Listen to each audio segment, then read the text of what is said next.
Hi guys, welcome to Keerthi kitchen. ಇವತ್ತಿನ ವಿಡಿಯೋದಲ್ಲಿ ನಾವು ಚಿಕನ್ ಬಿರಿಯಾನಿ ಮಾಡೋದು ಹೇಗೆ ಅಂತ ನೋಡ್ಕೊಳ್ಳೋಣ.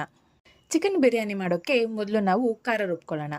ಅದಕ್ಕೆ ಸ್ವಲ್ಪ ಮೆಣಸಿನಕಾಯಿ, ಬೆಳ್ಳುಳ್ಳಿ, ಶುಂಠಿ, ಈರುಳ್ಳಿ, ಗರಂ ಮಸಾಲ, ಸ್ವಲ್ಪ ಅರಿಶಿನ ಪುಡಿ ಹಾಕ್ಕೊಂಡು ನೀಟಾಗಿ ರುಬ್ಕೊಳ್ಳೋಣ. ಈಗ ಒಂದು ಕುಕ್ಕರ್ ಒಳಗೆ ಸ್ವಲ್ಪ ತುಪ್ಪ ಅಥವಾ ಎಣ್ಣೆನ ತಗೊಳ್ಳೋಣ. ತುಪ್ಪ ಕಾದಾದ್ಮೇಲೆ ಅದಕ್ಕೆ ಚಕ್ಕೆ, ಲವಂಗ, ಏಲಕ್ಕಿ, ಪಲಾವ್ ಎಲೆ, ಸ್ವಲ್ಪ ಪುದೀನ ಸೊಪ್ಪು ಹಾಕ್ಕೊಂಡು ನೀಟಾಗಿ ಮಿಕ್ಸ್ ಮಾಡ್ಕೊಳ್ಳೋಣ.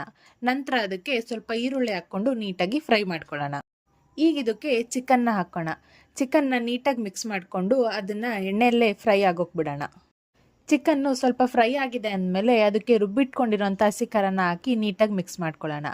ಇದನ್ನು 10 ನಿಮಿಷದ ತನಕ ಹಸಿ ವಾಸನೆ ಹೋಗೋವರೆಗೂ ನೀಟಾಗಿ ಫ್ರೈ ಆಗೋಗ್ಬಿಡೋಣ.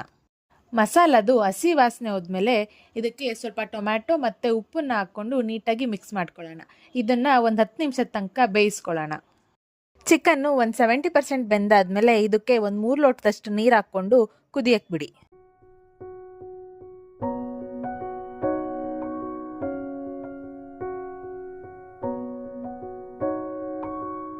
ಈಗ ಇದಕ್ಕೆ 1.5 ಲೋಟದಷ್ಟು ಅಕ್ಕಿನ ಹಾಕ್ಕೊಂಡು ಅದರ ಮೇಲೆ ಸ್ವಲ್ಪ ಫ್ರೈಡ್ ಆನಿಯನ್ಸ್ನ ಹಾಕಿ 2 ವಿಷಲ್ ಕೂಗಿಸ್ಕೊಂಡ್ರೆ ನಮ್ಮ ಬಿಸಿ ಬಿಸಿಯಾದ ರುಚಿಯಾದ ಚಿಕನ್ ಬಿರಿಯಾನಿ ರೆಡಿ.